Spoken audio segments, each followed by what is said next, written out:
My name is Carol Wilmot, and I'm with RMTC-DHH, and I'll be monitoring the room for the presenters today. Welcome to this one-hour webinar titled, When Auditory Access Isn't Enough, When to Use Augmentative and Alternative Communication with Children Who are Deaf and Hard of Hearing. After the presentation is complete, we will take questions.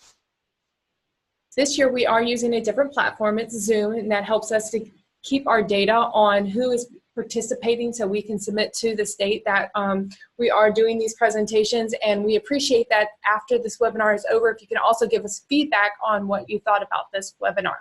So it is a little bit different. We do have the chat on the bottom, and you can chat directly with everyone, or you can chat directly with the presenters.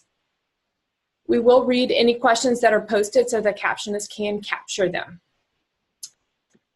We also have a box where you can ask questions and we can have those questions answered. So today we have 3 speakers from the University of Miami and the Mailman Center and the Debbie School. There is Lynn Mischel, Kathleen Vergara, and Michelle Schlendant. So I'm going to turn it over to them now to let them share about themselves.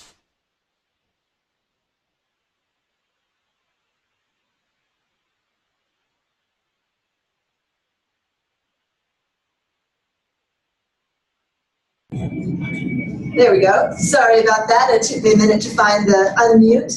I'm Lynn Mischel, and we're really happy to be here. We really appreciate that RMTC has given us the opportunity to share our work with you. And we also want to thank in the room Ruben, who's been helping us with our tech. You'll notice, obviously, that we're not really zoomed in. We have all of us here at the table. The way our facility is set up, we can't really zoom in on each of us close up. So after we do our initial intro, we are going to go ahead and turn that camera off just so it doesn't look so messy on the screen. We'll try to make sure we always indicate who is talking when we pass the baton from one to the other of us. And we will try, if we can. I know when we're doing a webinar, it's not quite as interactive as a face-to-face. But with Kara's help, and we also have the chat on a separate computer here.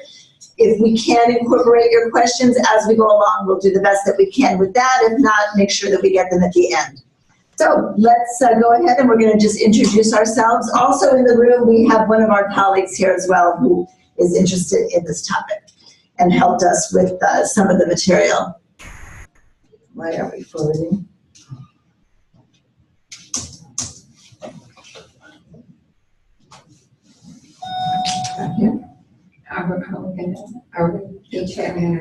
Yeah, I've got a slide for it.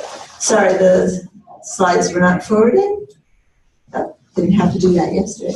All right, see, just get the text slowly but surely. So I'm Lynn Mischel, so you can hear my voice. So when and I'm over here on the, I don't know, for you, the left side of the table.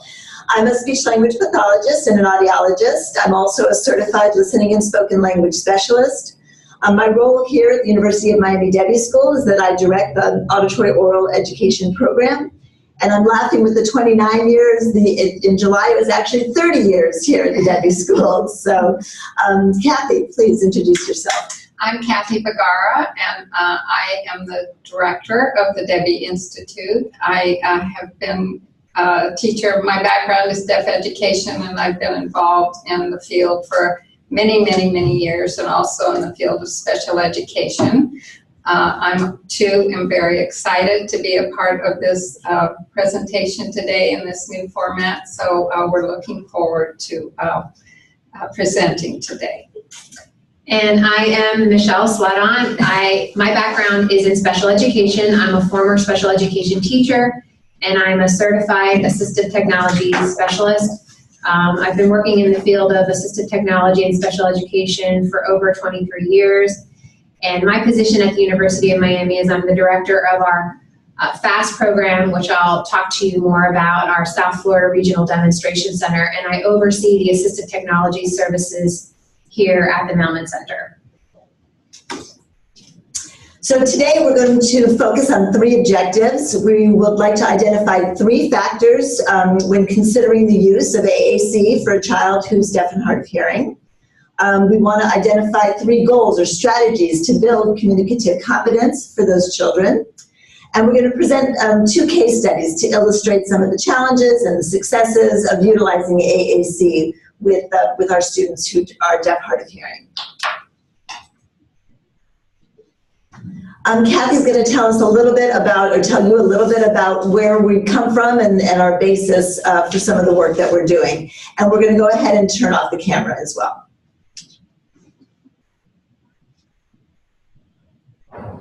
The picture that you see is our beautiful Mailman Center for Child Development, which is in Miami, Florida, the University of Miami.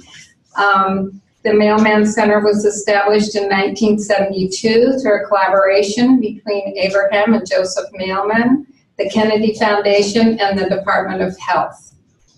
The Mailman Center is one of the 11 original University Centers of Excellence in Developmental Disabilities, Education, Research, and Service. These centers are known as UCEDs, and there are now 67 centers across the country with a shared vision that foresees a nation in which Americans with disabilities participate fully in their communities. The Debbie Institute is a division of the Mailman Center, and as if you look at the picture, the Debbie Institute is just south or just next to the Mailman Center. So we're very excited to be. The Mailman Center is a part of the Department of Pediatrics and the Miller School of Medicine at the University of Miami. The vision is to improve lives through innovation, impact, and connection. And now Michelle is going to talk to you about the FAST program.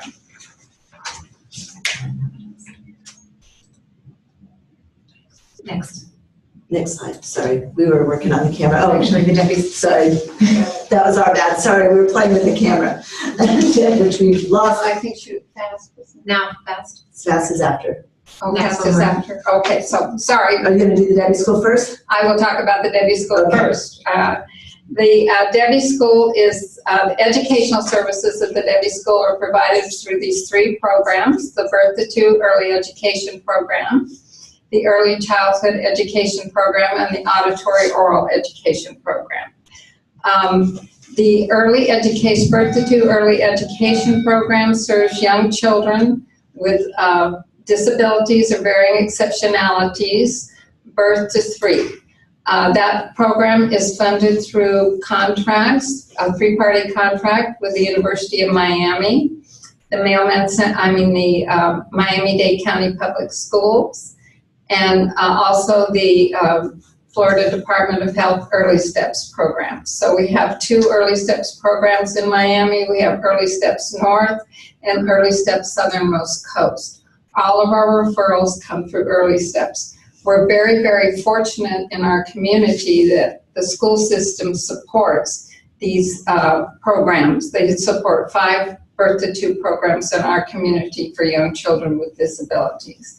Our Birth to 2 program has 6 classrooms that are inclusive, and then 1 classroom that is for children who are more profound.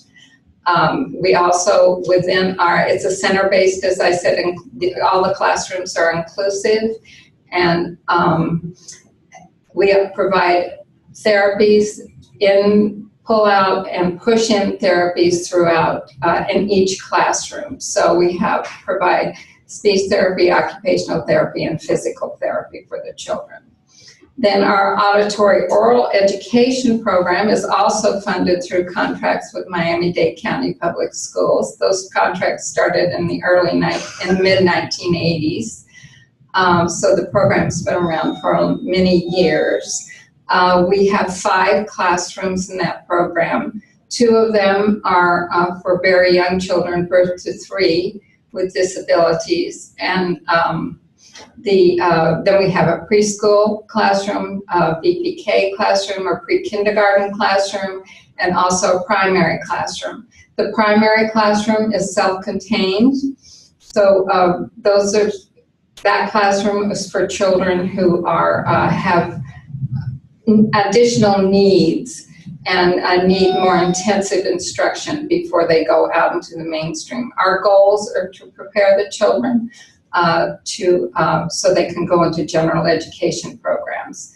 And with early intervention and early identification, we have more and more of our children who are graduating into early education, are into general education programs when they are in pre-kindergarten, or even some are leaving us from preschool to go into general education programs. Our early childhood education program is a program that is tuition-based.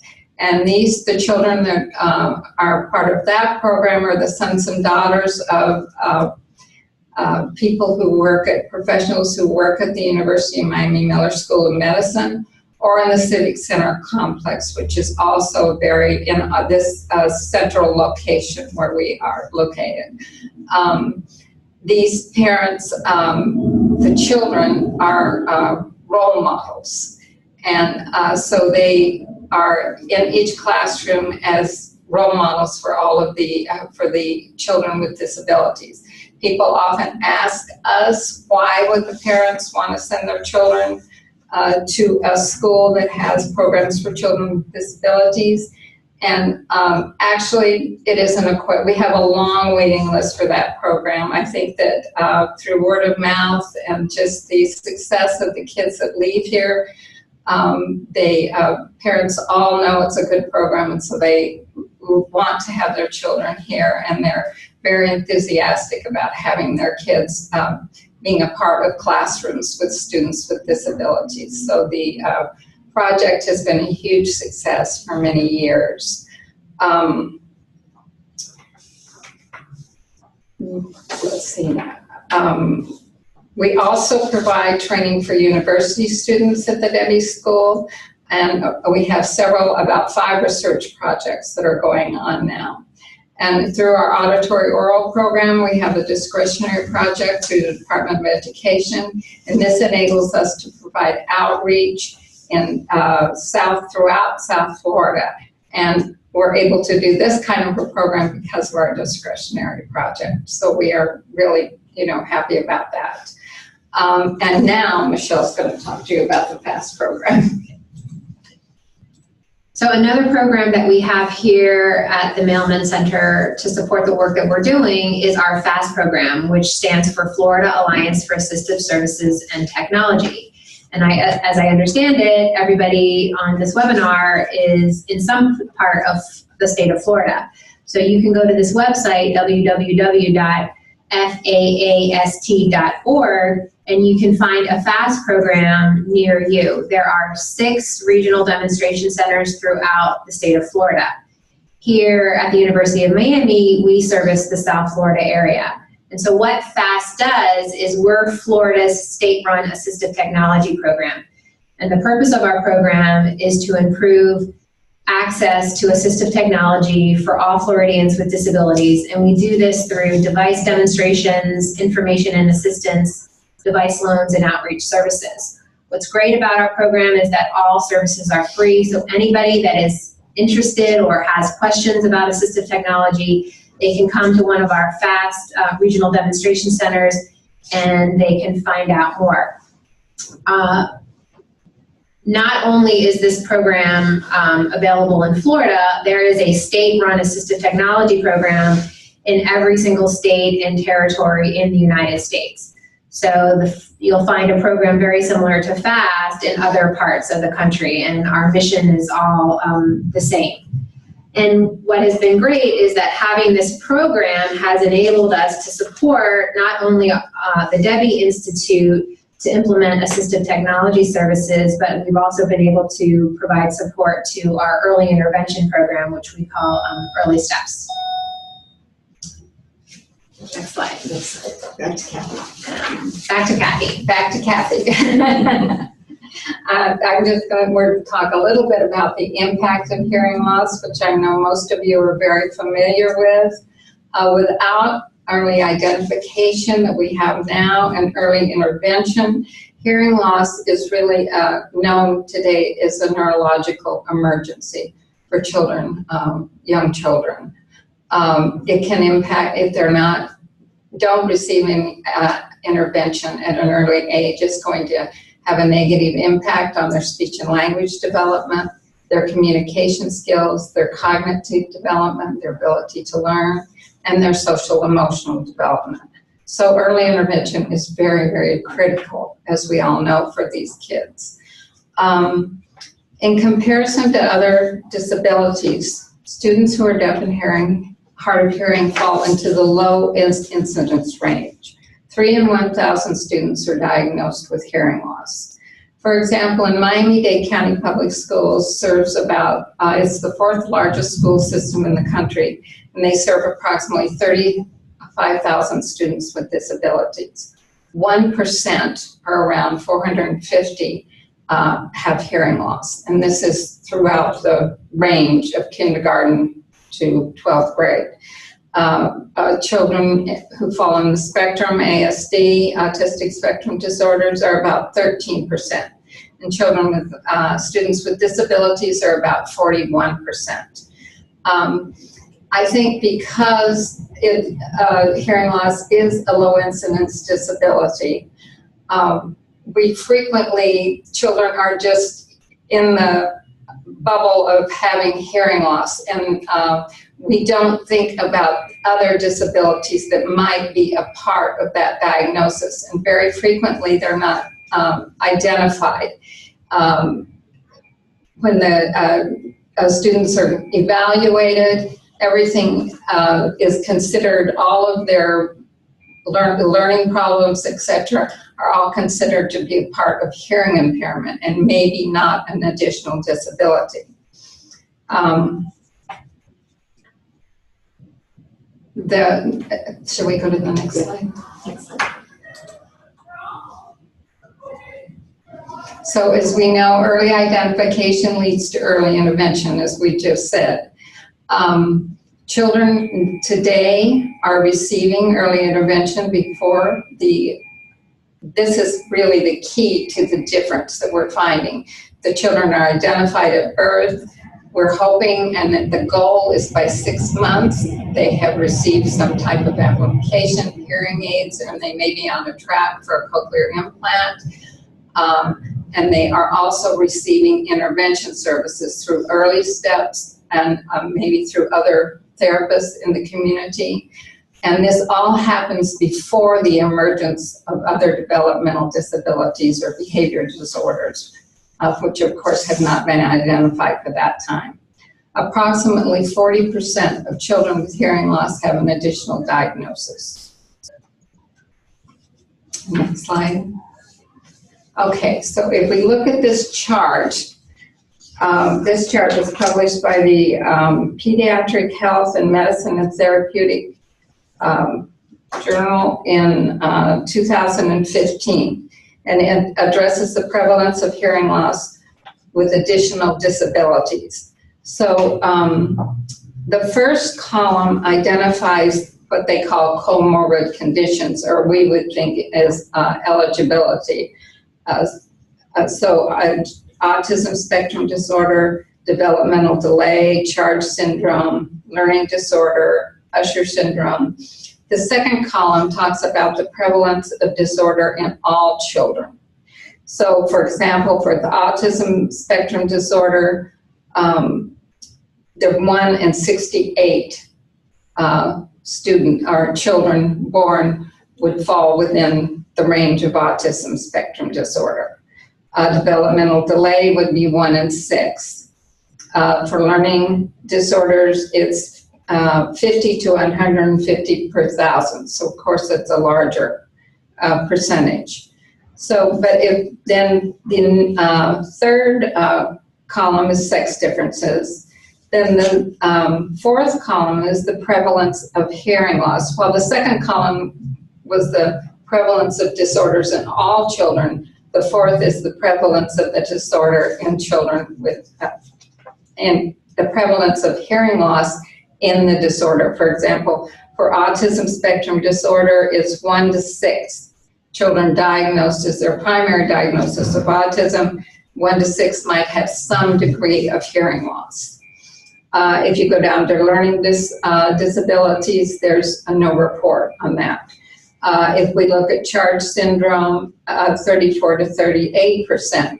And we know that with that syndrome, hearing loss is a common component of an expectation of children born with charge syndrome. The same with Waardenburg syndrome. It's a higher percentage. But the last column is the prevalence of an additional disability in children with hearing loss. And this is where very frequently we think that the second diagnosis really is never identified adequately. So for example, right now there are 4% of children with hearing loss might be identified as also having autism spectrum disorder. Developmental delay, it might be approximately 9%.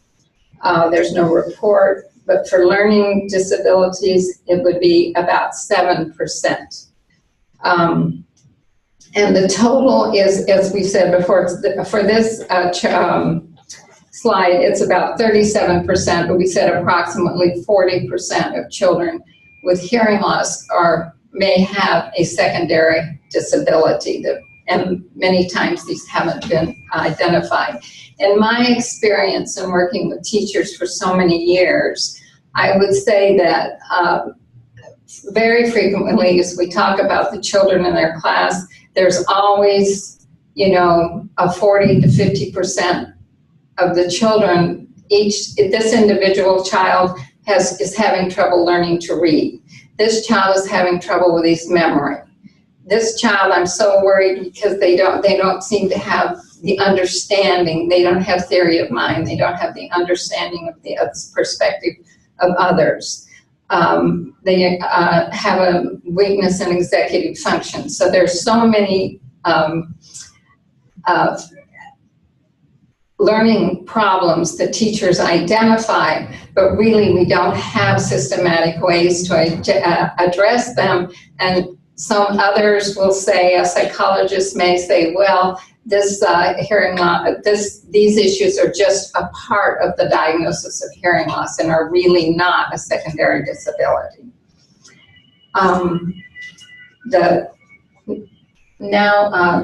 Michelle is going to give you some insights into AAC and how this might help children with disabilities who have, with hearing loss, who might have secondary disabilities, how we might be able to use AAC in this way. So as Kathy pointed out, children with hearing loss may have additional disabilities and may need additional support to meet their, due to their unmet communication needs. In other words, these are children who may have complex communication needs. So we can consider AAC as an additional modality as a bridge for children who are pre-verbal or minimally verbal. These may be children who have good input or good receptive language, but their output or their expressive language is poor.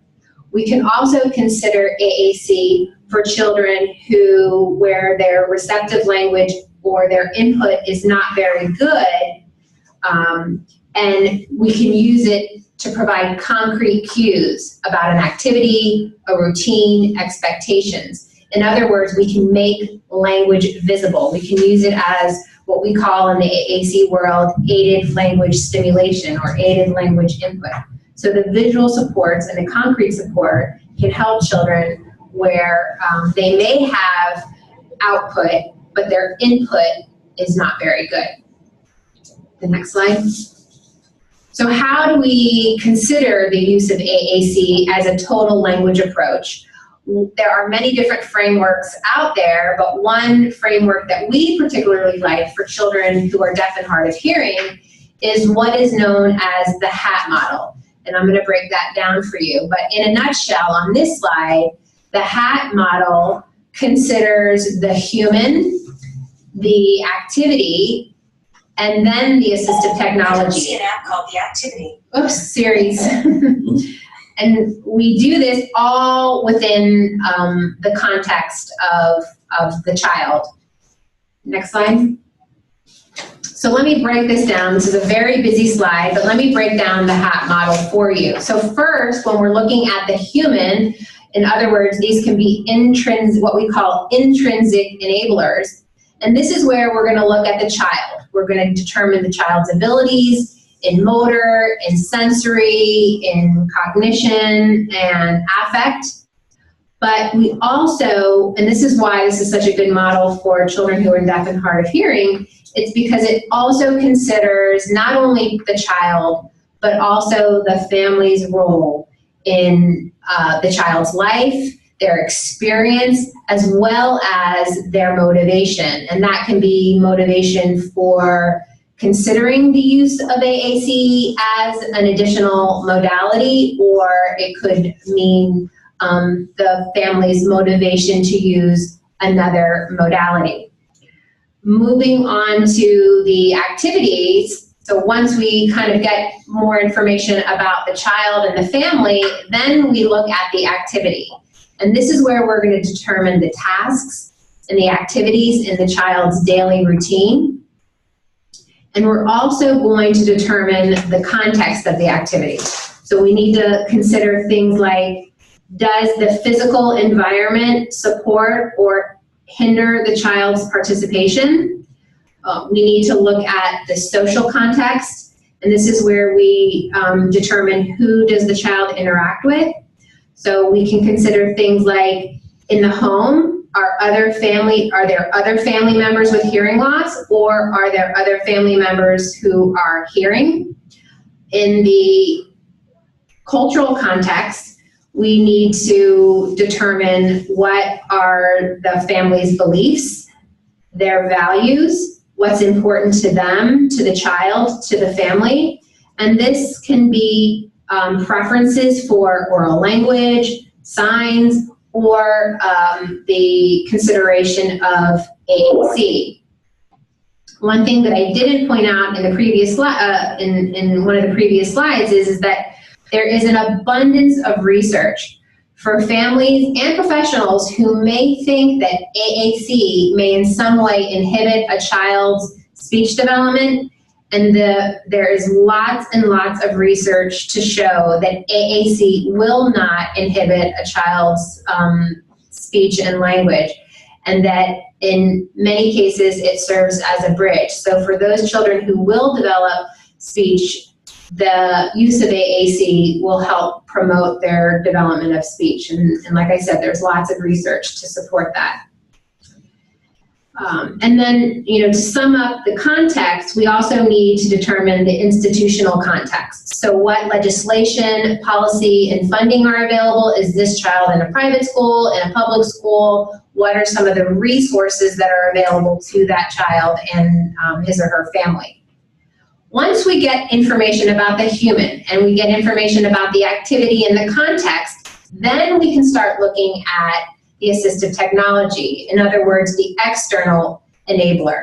And this is where we consider the interaction of the child with the assistive technology, in other words, the human technology interface. And that is the interaction between the child and the assistive technology, which leads to an activity output, in other words, communication. So this is where we use the AT to help support the child in the ultimate goal of communication.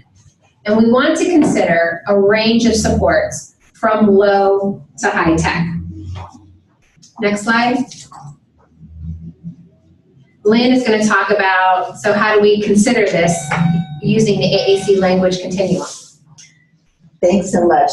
So for me, this was new in many ways in terms of looking at when to consider using AAC with a child with hearing loss. So a big question that we have is, when do we start considering this? So when we think of our language continuum, you all, of course, are very familiar with our language continuum for children with hearing loss. When we think of American Sign Language or Signed English, cued speech, auditory oral approaches, or a combination in a total approach. But really, regardless of the actual modality, I'm going to still be asking all these same questions. So is there slow or no progress in language development? So that's a consideration that I might use to consider adding an AAC. I'm going to be observing the child. All of us would observe the child and are they demonstrating some communicative intent?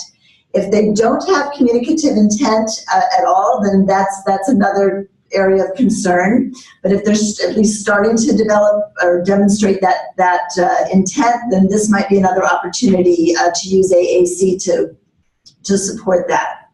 We're going to use all of our assessments, our language assessments, fine motor, gross motor skills. We have to make sure that the child can access whatever choice we might experiment with.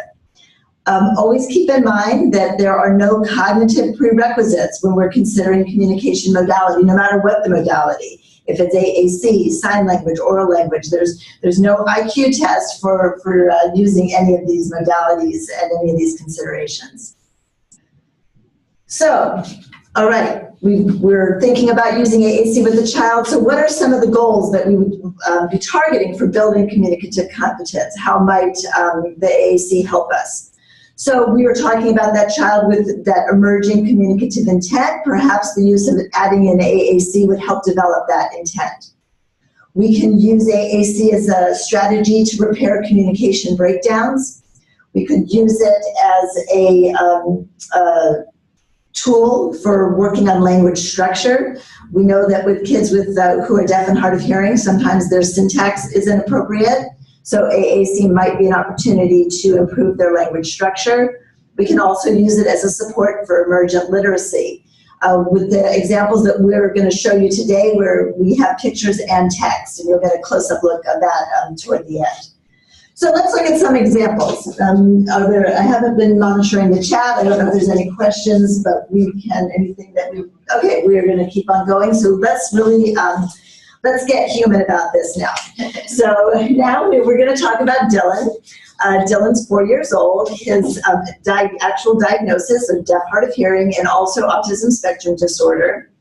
With his auditory access, he has bilateral cochlear implants. At the time of the video that we're going to show you, he'd been implanted for 2 years. Overall, his motor, he does demonstrate low tone. He's tactile, somewhat sensory, a little bit of oral motor difficulty. He can be hard to understand with the language he's able to produce.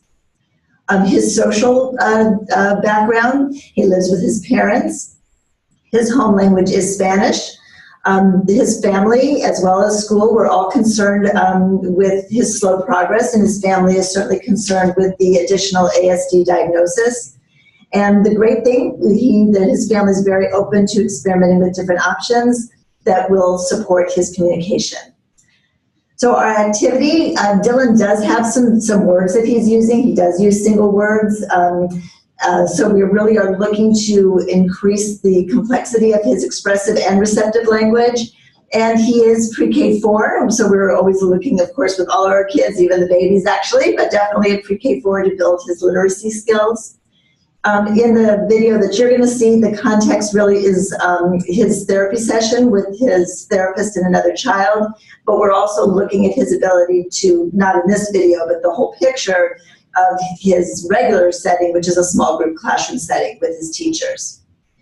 So when we were deciding what type of AT device, of course we have the fast support, so we appreciate that, so that we can use that as part of our context and part of our technology choice.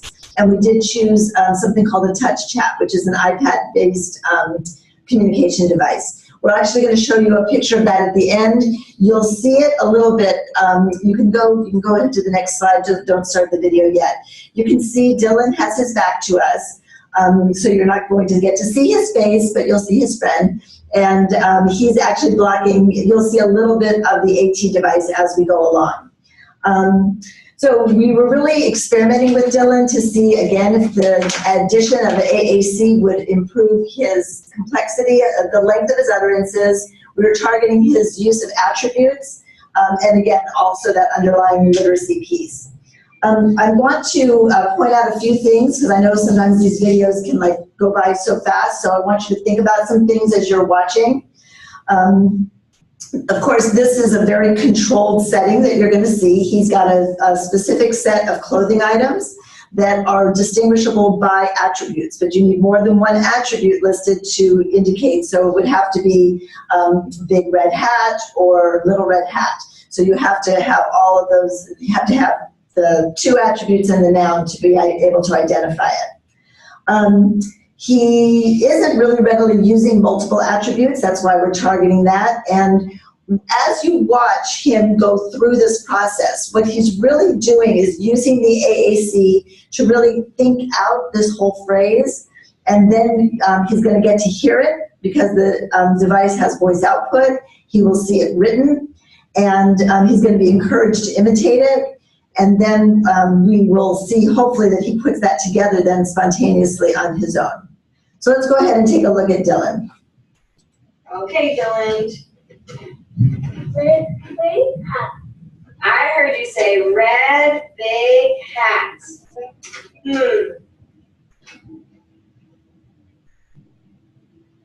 Go here. Describe that. Uh-oh, try again.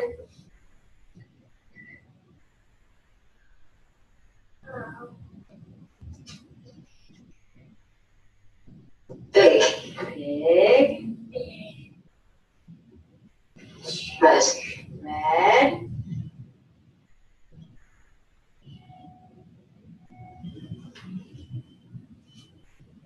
Go to the next page. Good job.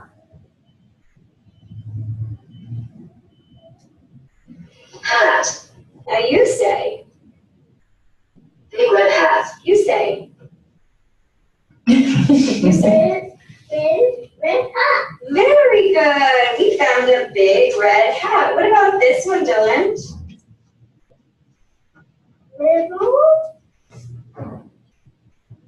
red hat. Very good job.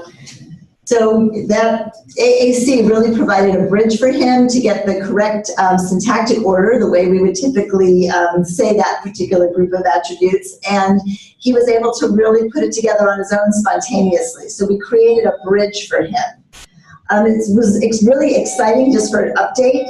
He, when we did this video, his language was really, I had said his hearing age, so not his actual age, but he'd had 2 years of experience with his devices, and his language age when we did that was really just under that.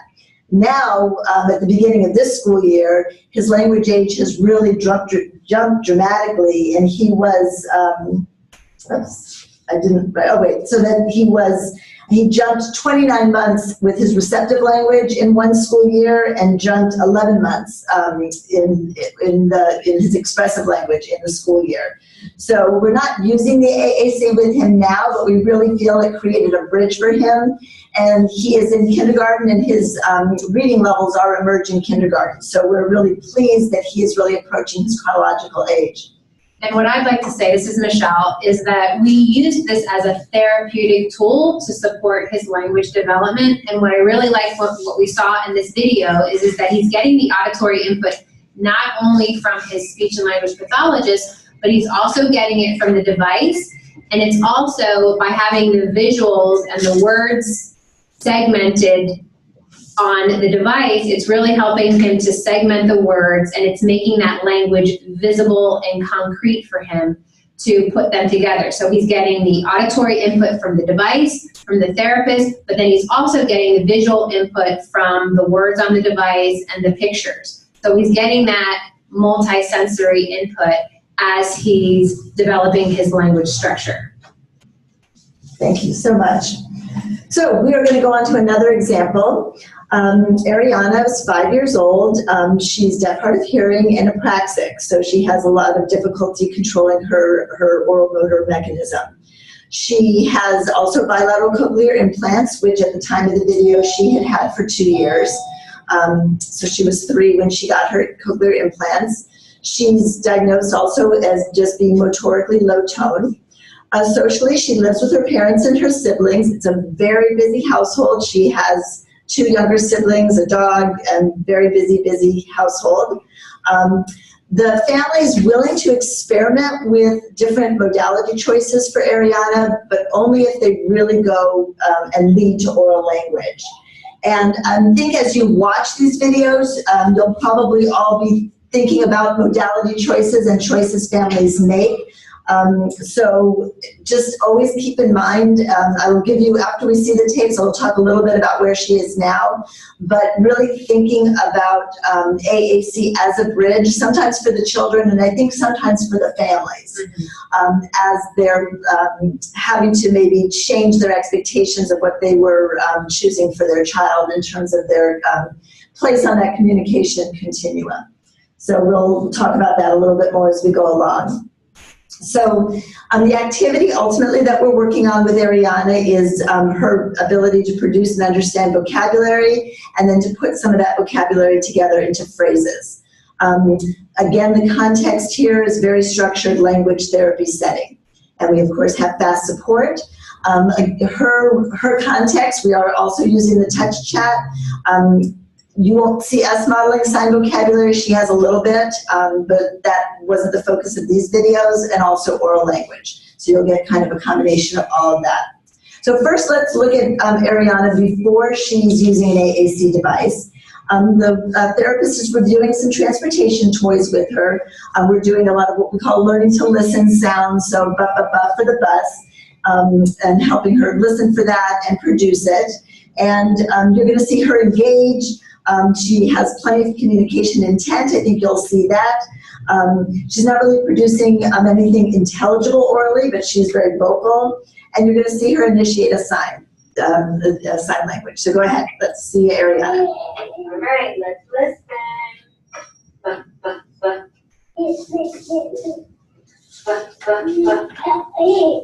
Red, that's right. Red. You have a red bus. Bus.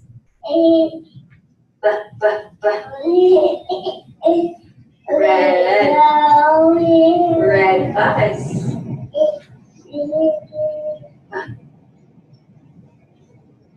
So looking at that little clip, now if we were face to face, we would make you, you can go to the next slide, we would make you try to figure out some goals for her, but in this context, we figured we'd just give them to you, the ones that we were really looking at, which is to increase her attention, to increase her receptive language, provide some bridge first from to sign language and or oral language, and to increase length of utterance, so get a vocabulary word and to work toward getting that into a phrase.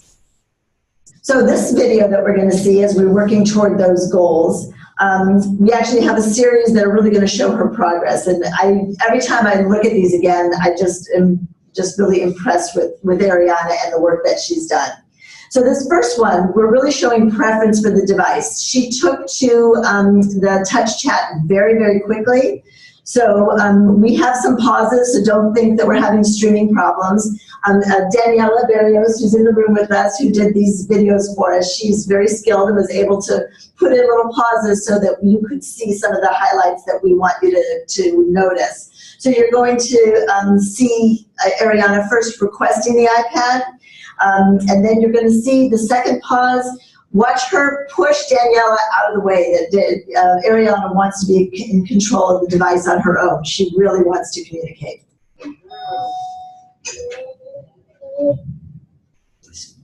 Wanting their device. iPad.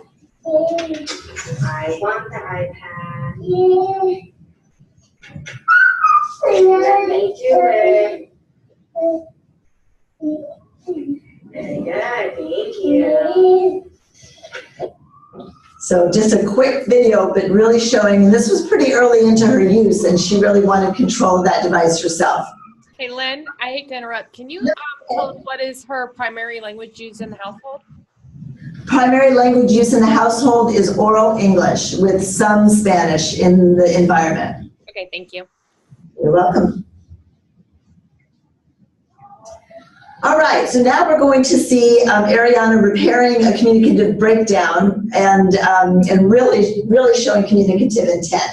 So the setup for this is that Ariana and Daniela, they just finished a great session, and Ariana has a very special message for Daniela. So you're going to see her gesture her message, which Daniela completely misses because she's putting things away. She thinks Ariana is going to ask for a sticker. She's using the touch chat, so Ariana uses the touch chat to repair that breakdown, that that's not the message. She's not asking for a sticker. She has a different message for Daniela. You're going to, and she really wants to, Ariana wants to express how she feels. You're going to see her push Daniela's hand away because she's in control of this message. And you're going to hear her use her voice, using the voice output of the device to help her actually imitate her phrase as well. So let's see Ariana. All right, we're all done. Are you ready for a sticker? There's her message. Ariana, do you want a sticker? I want.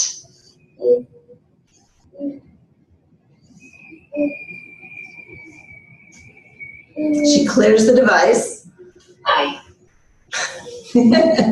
love. You love? Are you happy? Ariana, I love you. I love you. Yeah. So her message to Daniela was that, I love you, Daniela, and she was not going to be stopped from communicating that message. All right, our next clip with Ariana is we're wanting her to expand utterances. So she using the touch chat as much as she can with her verbalizations as well, but she obviously has a lot to say that she's not able to actually produce the words for. So in this, we're going to see, let's see, again, a setup where Daniela's using objects and with different colors to make sure that, and it's the number of objects, the object, and the color of the object. So Ariana has to communicate all of that. Again, there's going to be places where it's a little bit choppy. We do have attention challenges with Ariana, so rather than have you view some of those redirections, we kind of cut those out so that we could keep to the meat of the activity. So also notice how Ariana uses her body motions to help her organize her thoughts and interact with the touch chat. Go ahead. What color do you want?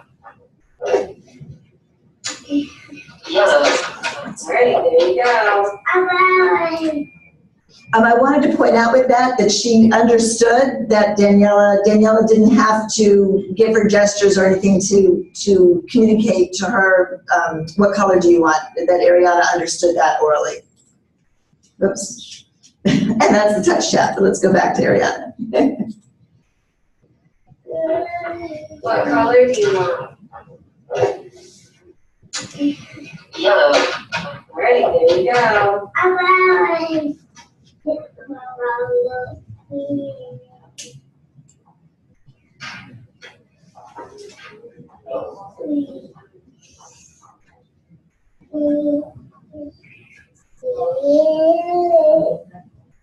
L2.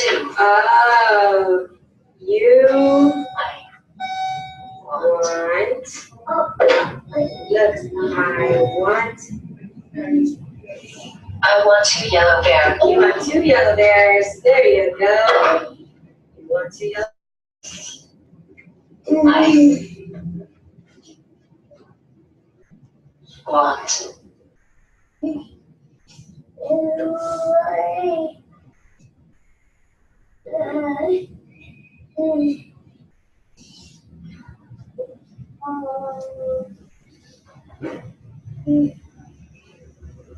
Two.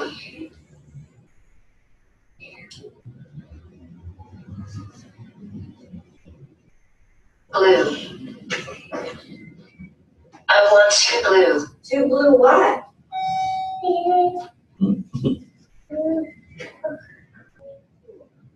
I want 2 blue. 2 blue bears or 2 blue pens?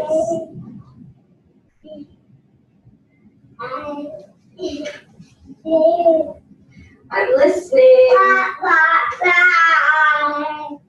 I'm listening.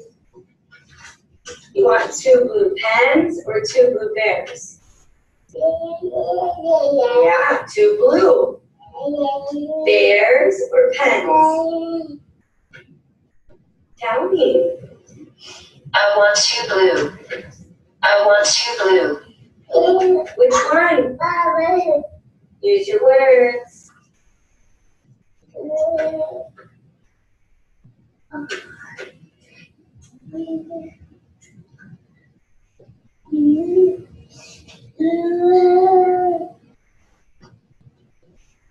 Bear.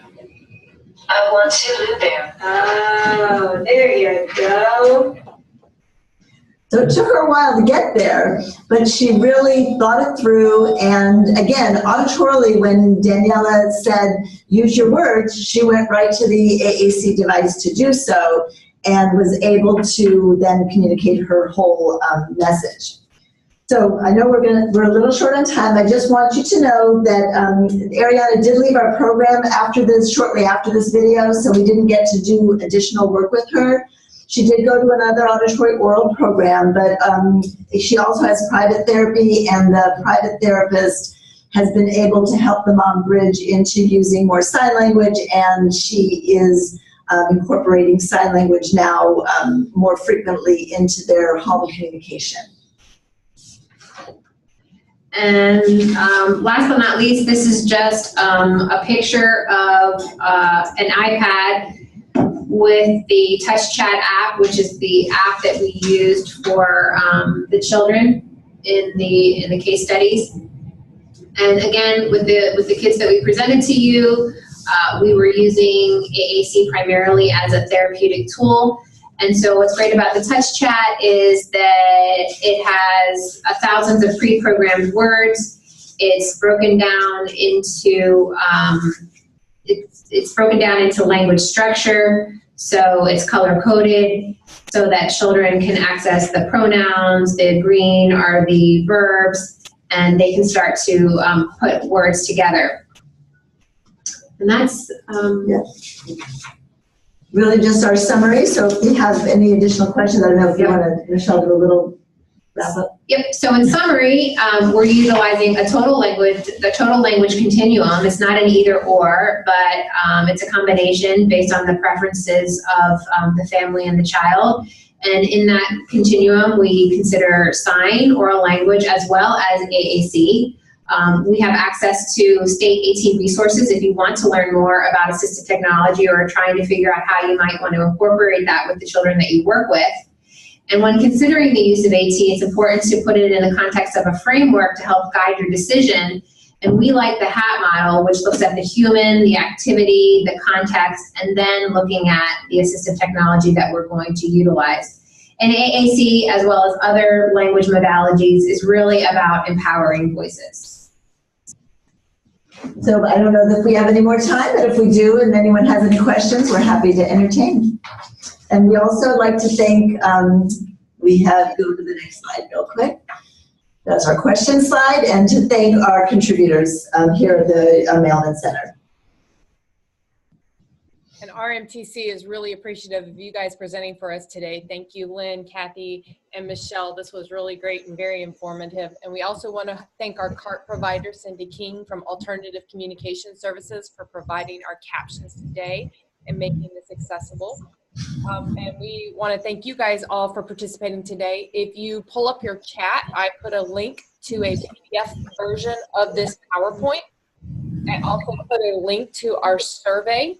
And so if you would like to give us feedback on this presentation. And we do have time for questions. If anybody wants to type them in the chat box, we'll read them and answer them. Otherwise, if you could take time to do that survey, it'd be greatly appreciated. We will be posting this recording on our TA Live website probably within the next day. You're going to download it and then match the captions to it to get it uploaded. Check us out on social media with the hashtag RMTC-DHH or hashtag RMTC-DHH live. I don't see any questions popping up. So thank you again for participating today, and we look forward to you next month on October 11, 2018, when we will have someone from my Career Shines come and present, and that is for your transition age students in middle school and high school. It's a free tool from the state of Florida, and we'll have somebody talking about how you can use that with your transition age students, and that's My Career Shines. We do have Chris Loomis. Thank you so much for the presentation. Glad to see you here, Chris. We're going to log out. Bye. Bye. Fun.